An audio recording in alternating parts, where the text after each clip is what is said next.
नमस्कार सभी को, आप सबका स्वागत है अरुणाचल टुडे न्यूज़ चैनल में। आप सभी जानते हैं अरुणाचल प्रदेश में आए दिन कई आईएएस ऑफिसर आते हैं, कई आईपीएस ऑफिसर आते हैं हमारे प्रदेश को सर्व करने के लिए, लेकिन कई गिने चुने ही होते हैं जो जेन्युइनली हमारे प्रदेश के लिए और यहाँ के लोगों के लिए सोचते हैं और यहाँ के लिए काम करते हैं। तो उन्हीं में से एक आप ऑलरेडी हमारे फ्रेम में देख रहे होंगे, वो और कोई नहीं, एज ऑफ नाउ डीसी करादादी सनी कुमार सिंह सर जी हैं, जो पहले एडीसी म्याऊ रह चुके हैं, डीसी चांगलांग रह चुके हैं। और मैं बता दूं कि अंडर हीज़ लीडरशिप, उनके गाइडेंस के अंदर में काफ़ी चीज़ें चेंजेस हुई है। सबसे इम्पोर्टेंट और नेशनल अवार्ड भी जीता गया है, जो new learning centre, new age learning centre जो लाइब्रेरी है म्याऊ में सेटअप किया, फिर देन चांगलांग में भी किया गया एंड देन काफ़ी इनिशिएटिव है सर के अंदर में किया गया। और आज के दिन में स्वच्छता ही सेवा जो कल्मिनेशन प्रोग्राम रखा गया था वेंकट हॉल में, करा दादी को भी कुछ अवार्ड मिला है। तो हम चाहेंगे कि सर से सीधे मिले और सर से सीधे जाने अवार्ड के बारे में और साथ ही साथ उनके एक्सपीरियंस के बारे में। सर, सबसे पहले तो congratulation and once again welcome to Arunachal today news channel. Sir, क्या कहना चाहेंगे, जैसे आप म्याऊ आए, आपने वहाँ पे चेंजेस लाया, चांगलांग पे गए, वहाँ पे ओवरऑल डिस्ट्रिक्ट में आपने चेंजेस लाया, जो कि बहुत रिमार्केबल अप्रिशिएबल है सर। अभी करा दादी, वहाँ पे भी आप आते ही आपको अवार्ड, स्टेट अवार्ड अभी मिल चुका है सर, क्या कहना चाहेंगे? सबसे पहले तो मैडम थैंक यू मेरे को ये स्पेस देने के लिए। मेरा जो पूरा अरुणाचल प्रदेश जो हमारा स्टेट है वो फिल्ड विथ अपॉर्चुनिटीज़ है। बहुत जगह अगर आप एडमिनिस्ट्रेशन की बात करेंगे तो न्यूमरस अपॉर्चुनिटीज़ हैं। आप जिस सेक्टर में काम करना चाहें, चाहे वो एजुकेशन हो, हेल्थ हो, एग्री एंड अलाइड हो, टूरिज़्म हो, तो मुझे तो ये लगा कि जो हमारा पिछला 5 साल यहाँ पे निकला, मैं इस सोच में हमेशा लगा रहा कि मेरा समय कम पड़ रहा है, इतनी चीज़ें करने को हैं। फिर भी अपने तरफ से पब्लिक के सपोर्ट से और ख़ास करके पब्लिक रिप्रेजेंटेटिव के सपोर्ट से हम लोगों ने कुछ जितना हो सका पॉजिटिव चेंजेस लाने की कोशिश करी।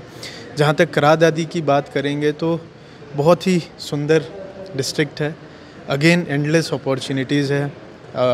2500 स्क्वायर किलोमीटर एरिया है, बट इतने सारे डाइवर्स आपके लैंडस्केप्स हैं, बट जो आपका इंफ्रास्ट्रक्चर है उसमें कई सारे गैप्स हमें देखने को मिलते हैं। तो पिछले 7-8 महीने हमने अगेन हमारे पूरे टीम के साथ हम लोगों ने कोशिश किया, टूरिज़्म के बहुत सारे हॉटस्पॉट हम लोगों ने आइडेंटिफाई किया। एजुकेशन में बहुत सारे डिफंक्ट स्कूल्स थे, उन लोगों को हम लोगों ने रिवाइव किया। खास करके जो हॉस्टल्स हैं जहाँ पे हमारी बच्चियाँ, हमारे छोटे बच्चे बैठते हैं, उन सब हॉस्टल्स को थोड़े इंफ्रास्ट्रक्चर एडिशन करके और जो भी हो सका उसको ठीक ठाक करने की कोशिश कर रहे हैं। इसके साथ साथ जो स्वच्छता वाली चीज़ है, ये तो जैसा हमारे आज ऑनरेबल सीएम सर भी कह रहे थे, लर्नेड चीफ सेक्रेटरी, कि ये तो आपके संस्कार में होना चाहिए, रोज़ की चीज़ है, ये सिर्फ 14 दिन 15 दिन करने की चीज़ नहीं है। तो करा दादी में हम लोगों ने, हमारा खास करके यूडी डिपार्टमेंट जो है, ये जो भी अवार्ड है उसका असली हकदार हमारा यूडी डिपार्टमेंट है, डूडा है। उन लोगों ने बहुत सारे एक्टिविटीज़ करे, आर्ट टू वेस्ट हो, मतलब वेस्ट टू आर्ट हो, या फिर लोगों को, पब्लिक को, जो हमारा अवार्ड है वो पब्लिक एडवोकेसी के लिए मिला है। तो एसएचजी को इन्वॉल्व करना, पब्लिक को साथ में लेना, स्टूडेंट को, जो भी एनजीओज़ हैं लोकल, उन लोगों को साथ में ऑनबोर्ड करके और सफाई का अभियान चलाना। तो बहुत अच्छा से इसमें सफाई कर्मचारीज़ के लिए भी हेल्थ कैंप लगाया गया। तो मल्टीपल फ्रंट पे हम लोगों ने इंटरवेंशन किया, खास करके हमारे डूडा ने। और आज के दिन में अगर आप आके भी देखेंगे तो जो हमारे डिस्ट्रिक्ट में यहाँ पे हम लोगों ने इनिशिएट किया, इसमें भी मैं ऐसा सोचता हूँ कि देखिए, ऑफिसर्स जो भी डीसी हैं, एडीसी हैं, वो आते जाते रहते हैं। तो अगर हम किसी भी प्रोग्राम में कम्युनिटी को इन्वॉल्व करते हैं तो वो प्रोग्राम का सक्सेस रेट बढ़ जाता है। तो जैसा मैं बता रहा था कि हमारा करा दादी में नेस जो है हमारा डिस्ट्रिक्ट निशी एलीट सोसाइटी का, और ख़ास करके जितने भी क्लाइंट बेस्ड ऑर्गेनाइजेशन है, सबको हम लोगों ने साथ में लेके और फॉरेस्ट डिपार्टमेंट का साथ मिलके, क्योंकि हमारा अरुणाचल का जो सबसे बड़ा एसेट जो मैं समझता हूँ वो यहाँ का नेचुरल रिसोर्स है, यहाँ का फॉरेस्ट, यहाँ का जानवर, यहाँ का जो भी, अगर टूरिज़्म भी आप देखेंगे तो जो पोटेंशियल है वो वाटरफॉल, लेक, यही सब है। और ये वाइल्ड लाइफ जो है वो पेड़ पौधा, पानी और जानवर, ये तीनों इंटरडिपेंडेंट है एक दूसरे पे। तो इसलिए इस चीज़ को संरक्षण के लिए, प्रिजर्वेशन के लिए, कंजर्वेशन के लिए हम लोगों ने इनिशिएटिव लिया। जो भी हमारे पास इलेक्शन के टाइम में जो भी गन्स हमारे पास डिपॉजिट थे, सिंस ब्रीडिंग सीज़न था, तो वो गन्स को हम लोगों ने रिलीज़ नहीं किया ताकि जो भी ब्रीडिंग हो रहा है उसमें कोई डिस्टर्बेंस ना हो। जैसे आप देखेंगे नेशनल पार्क ये सब भी ब्रीडिंग सीजन के टाइम में बंद कर दिया जाता है, तो उसको देखते हुए हम लोगों ने सारे गन्स को रिलीज़ नहीं किया। इसके साथ साथ अरुणाचल प्रदेश में ऑलरेडी एयर गन सरेंडर अभियान चल रहा है, तो उसको भी हम लोगों ने ज़ोर शोर से, हमारे डीसी ऑफिस में हमने एक एयर गन का म्यूज़ियम बनाया। इससे लोगों को हमने इंसेंटिवाइज़ किया है कि आप अपना एयर गन अगर सरेंडर करते हैं, हम उस म्यूज़ियम में उसको लगा के रखेंगे। हाँ, अभी वो तैयारी में है, 2-4 दिन में वो कंप्लीट हो जाएगा। तो ऐसे करके लोगों को इंसेंटिवाइज़ किया। जो लोग बड़े गन्स रखते थे अपने लाइसेंस पे, उनको बताया कि आप बड़े गन्स को सेल करके आप छोटे पिस्टल ले लीजिए। अगर आप खुद की संरक्षण के लिए अगर आपको गन चाहिए तो छोटा पिस्टल इनफ होता है।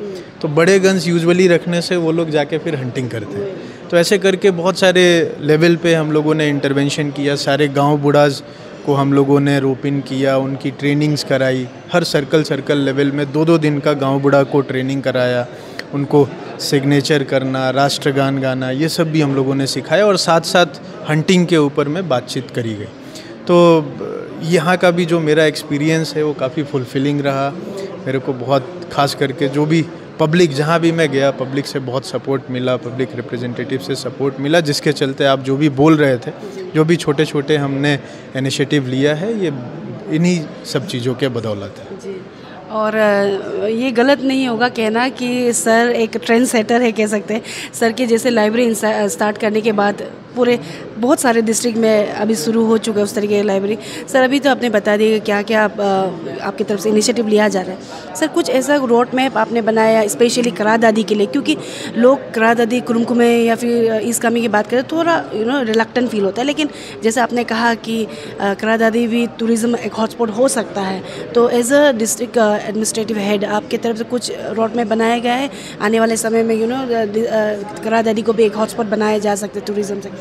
बिल्कुल, इसमें मैं आपको बताना चाहूँगा कि रोड मैप बनाने के लिए सबसे पहले हमको फील्ड विजिट करना होता है। तो मैं हमारे सारे टीम के साथ हम लोगों ने खुद जहाँ जहाँ टूरिज़्म के स्पॉट्स हो सकते हैं, कौन सा ट्रैक रूट हो सकता है, हमारे यहाँ पे हमारे एक ZPM है पिपसोरांग के, तो वो बड़े एक्टिव रहते हैं। तो हम लोग साथ में मिल के कई सारे केव्स हम लोग विज़िट किए, ट्रैक किए। हमारे यहाँ पे हॉट स्प्रिंग है, कुछ लाइमस्टोन के बड़े बड़े स्टोन्स के स्ट्रक्चर पहाड़ के ऊपर में पड़े हुए हैं। वाटरफॉल्स तो मतलब प्रचुर मात्रा में है, अबंडेंस है हमारे पास वाटरफॉल का। और बहुत ही फिर आप देखेंगे तो स्नो लेडन पीक्स भी है, जिसको अभी हम लोग ट्राई कर रहे हैं, उसको भी हम लोग टूर करने का। तो ऐसे करके हम लोगों ने ऑलरेडी जो प्रोमिनेंट टूरिस्ट लोकेशन है जहाँ बन सकते हैं वो सबको आइडेंटिफाई कर लिया है। उसका प्लान बना के हमने ऑलरेडी टूरिज़्म डिपार्टमेंट में प्लेस कर दिया।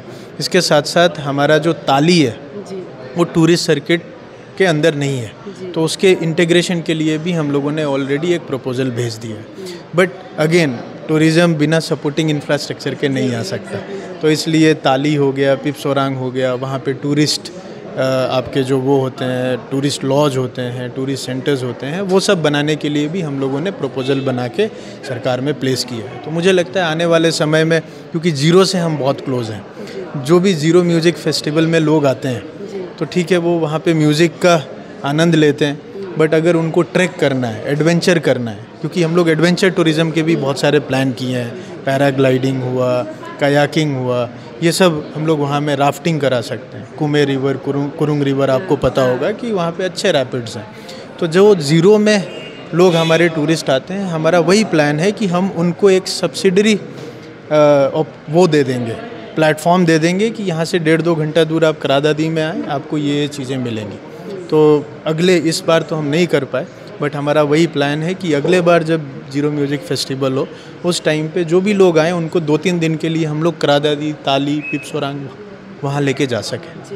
और सर क्योंकि करा दादी को अगर बात करें हेल्थ सेक्टर में थोड़ा बहुत पिछड़ा हुआ है, एजुकेशन सेक्टर में भी, तो ये दो को लेकर सर कुछ इनिशिएटिव लिया जा रहा है डिस्ट्रिक्ट एडमिनिस्ट्रेशन? देखिए, एजुकेशन में जैसा मैंने आपको बताया कि हमारे यहाँ पे पिपसोरांग जो सर्कल है वो पूरा एरिया ही अभी रोड से कनेक्टेड नहीं था। अभी फ़िलहाल रोड बन चुका है, अभी वहाँ पे टीचर्स बच्चे जो भी बैठना है बैठ सकते हैं, क्योंकि अगर रोड नहीं रहता है तो चावल पहुंचाना, हॉस्टल चलाना सब में दिक्कत आता है। और सबसे इम्पॉर्टेंट बात है कि जहाँ जहाँ ऐसे रोड से कनेक्टेड एरिया नहीं है वहाँ के मैक्सिमम लोग ईटानगर में आके बैठते हैं, अपने बच्चों को भी इधर बिठाते हैं। तो इसलिए कई सारे स्कूल्स जो थे वो डिफंक्ट पड़े हुए थे। तो हम लोगों ने अभी आने के बाद से ताली का जो एडमिनिस्ट्रेटिव सेंटर है, सब डिविजनल ऑफिस, उसको रिवाइव किया। वहाँ पे जो हमारे DDSE हैं वो काफ़ी पॉजिटिव और बहुत एक्टिव हैं, प्रताप साहब। तो हम लोगों ने दोनों ने मिल के सारे स्कूल की टूरिंग करी। एक बार टूर करने के बाद से वहाँ के गैप्स पता चलते हैं, किस तरीके से डिसीजन लेना है, क्या करना है। तो वो करने के बाद से टीचर्स की भी ट्रेनिंग हम लोगों ने कराया। 7 डेज़ का टीचर्स ट्रेनिंग हुआ, जो पहले हो नहीं रहा था, वो ट्रेनिंग हुआ। टीचर्स के साथ भी हम लोगों ने वार्तालाप किया। कई टीचर्स के पे भी हमने हेल्डअप किए जो अपना ड्यूटी सही से अटेंड नहीं कर रहे थे। तो तरह तरह के एक्सरसाइजेज करे। इवन हम लोग प्लान कर रहे हैं कि जो बच्चे हैं, कई ऐसे बच्चे हैं जो आज तक वहाँ से ईटानगर भी नहीं पहुँचे हैं, तो हमारा वही प्लान है कि उनका एक्सपोजर ट्रिप भी हम लोग करा देंगे। बेटी बचाओ बेटी पढ़ाओ के अंदर हम एक्सपोजर ट्रिप करा रहे हैं। उसमें लेजिस्लेटिव असेंबली आके देखेंगे, गवर्नर का राजभवन देखेंगे, ऑनरेबल गवर्नर का, फिर हमारा सेक्रेटेरिएट कैसा होता है देखेंगे, ईटा फोर्ट। तो ये सब चीज़ भी कर रहे हैं। इसके साथ में स्पोर्ट्स के जो भी हमारे इंफ्रास्ट्रक्चर है उसको भी हम लोग डेवलप करने की कोशिश कर रहे हैं, क्योंकि पढ़ाई सिर्फ छोटे बच्चे को सिर्फ पढ़ाई अगर हम बोलेंगे तो उसको पढ़ाई में इंटरेस्ट नहीं आता और कई स्पोर्ट पर्सन्स भी हैं जी। तो इसलिए बट इंफ्रास्ट्रक्चर अगर हम देखेंगे तो नहीं है। तो इसलिए हम लोग इंफ्रास्ट्रक्चर को ठीक करने के लिए एक बॉक्सिंग रिंग हम लोग वहाँ में इस्टेब्लिश कर रहे हैं। अगले 3-4 दिन में वो स्टार्ट हो जाएगा। इसके साथ साथ जितने हमारे KGBVs हैं वहाँ पे टेबल टेनिस का, फूटबॉल का और जितने भी स्पोर्ट्स उस लिमिटेड इंफ्रास्ट्रक्चर में हम करा सकते हैं वो हमने शुरू किया है अभी कराना। हमारा फुटबॉल ग्राउंड जो है वो अप्रोप्रिएट साइज़ नहीं है, उसको भी अभी कटिंग करके हम लोग साइजिंग कर रहे हैं, ताकि आने वाले समय में कम से कम स्टेट लेवल इवेंट भी हम वहाँ में करा सकें। तो मैंने जैसा बताया कि बहुत सारा स्कोप है काम करने का। जितना भी आपके पास समय है वो कम लगता है, इतनी सारी चीज़ें हैं करने को। और सबसे अच्छी चीज़ करादादी की है, मैं आपको बताना चाहूँगा कि जो भी माइंडसेट है और बाहर के लोगों में जो परसेप्शन है हमारा डिस्ट्रिक्ट को लेके, मैं भी जब बाहर से देखता था तो कहीं ना कहीं मेरे अंदर भी कुछ एप्रीहेंशंस थे, कुछ नेगेटिव परसेप्शन थे। जब मैं वहाँ जाके देखता हूँ तो ऑल टुगेदर डिफरेंट एक्सपीरियंस आप फील करोगे। तो मैं जो भी आपके इस माध्यम से जितने भी लोग हैं जिनके अंदर में इस तरीके का परसेप्शन है, मैं बताना चाहूँगा कि आप विज़िट करें, आइए देखिए। बहुत सारे नए काम शुरू हुए हैं हमारे, स्पेशली ऑनरेबल मिनिस्टर सर जो हैं बहुत पॉजिटिव माइंडसेट के साथ, और अच्छा रोड मैप अगले 5 साल का भी बन रहा है। तो मैं बोलना चाहूँगा कि पहले का जो करादादी होगा और अभी में बहुत ज़्यादा अंतर है। परसेप्शन वहाँ के लोगों का माइंडसेट भी काफ़ी पॉजिटिव है, इंफ्रास्ट्रक्चर एडिशन हो रहा है, तो अभी वो परसेप्शन बदलना चाहिए जो मुझे लगता है। अभी सर क्या IAS not more than sir 8-9 महीना ही हो रहा होगा सर, 7 महीना है, क्योंकि बिफोर इलेक्शन ही सर आपका वहाँ पे पोस्टिंग हुआ था। कहते हैं ना कि अगर कोई सोच लेता है या फिर डिटरमाइन कर लेता है तो चेंजेस लाने के लिए इतना मुश्किल नहीं होता है। तो sir is like one of them, क्योंकि मैंने अभी से नहीं पहले से उनका काम देखा है। तो I guess under his leadership as a administrative head करादादी में बहुत चेंजेस हमें देखने को मिलेगा। सर जाते जाते एज अ DC करादादी, क्योंकि आज अवार्ड आप जीते हैं करादादी के लिए, फर्स्ट अवार्ड कह सकते स्टेट अवार्ड, जो बहुत ग्रैंड वैसे भी आज प्रोग्राम ऑर्गेनाइज किया था। एज अ DC करादादी आपकी तरफ से मैसेज रहेगा सर, स्पेशली आपके करादादी के लोगों के लिए? सर मैं यही बोलना चाहूँगा कि ये जो स्वच्छता है ये हमारा कल्चर का पार्ट है। अगर हम करादादी में कहीं भी गए, पिपसोरांग भी गए, जहाँ भी गए, वहाँ पे एक चीज़ हमें देखने को मिला कि चीज़ें क्लीन है, जगह क्लीन है, हमारा रिवर क्लीन है। ईटानगर या आप जैसे जैसे अर्बनाइज होते हैं तो आपका जो वेस्ट है वो वेस्ट बढ़ जाता है, वेस्ट मैनेज करना मुश्किल होता है। बट हमारा करादादी में अगर आप आएंगे तो अभी इतना वेस्ट जनरेशन ही नहीं है, अभी हम रूरल बैकग्राउंड में ही रह रहे हैं। तो इसलिए मैं लोगों को वही बताना चाहूँगा कि आज ये जो अवार्ड है, ये अवार्ड से हमको मोटिवेशन लेके, क्योंकि स्वच्छता सिर्फ एडमिनिस्ट्रेशन या डूडा नहीं करेगा, इसके लिए हम सबको एक साथ आना होगा। और मैं सारे करादादी के लोगों को यही अपील करना चाहूँगा कि आप सभी लोग इस हमारे मुहिम में, जो हमारा गवर्नमेंट का मुहिम है और एडमिनिस्ट्रेशन का, उसमें आप बढ़ चढ़ के हिस्सा लें।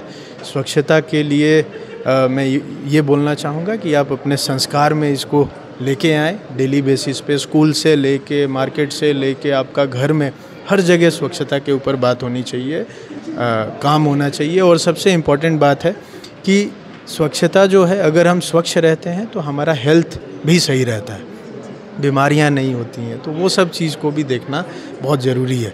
तो मैं सबसे यही अपील करूंगा कि ये अवार्ड तो हमें मिल गया, बट इसके साथ जो हमारी रिस्पॉन्सिबिलिटी आती है कि इसको मेंटेन करना, उसके लिए हमारा सारा करादादी के जो जनता है उनका बहुत बड़ा भागीदारी है। और इस अवार्ड में भी उन्हीं के काबिलियत के चलते आज हमारा डिस्ट्रिक्ट को ये अवार्ड मिला है। जी सर।